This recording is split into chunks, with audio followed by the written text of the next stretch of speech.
Okay guys, ayan na po.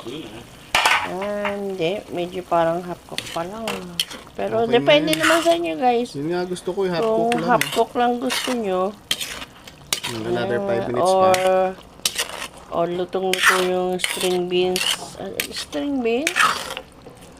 Ewan ko, Tagalog alam ko dyan, bichuelas eh. Bichuelas?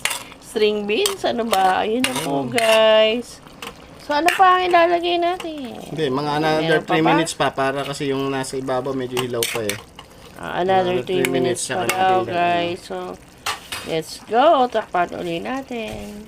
Ayan guys. So, nilalagay tayo yung ating. Lalagyan natin ng konting pampalapot guys.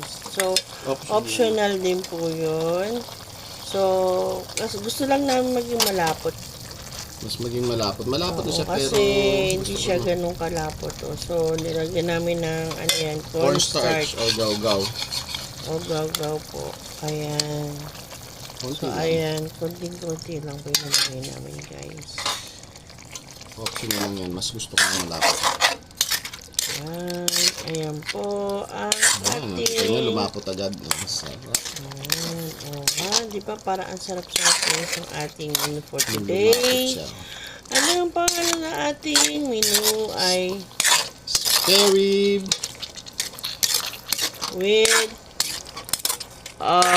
green beans. Spare green beans. Yan. So guys, maraming salamat po sa pag-watch nyo sa akin, pagsatsaga. Pakishare naman po ito para madagdagan pa yung ating subscriber. Hayaan nyo sikapin ko maging masipag bilang vlogger. Maraming salamat po guys. See you next vlog. Bye!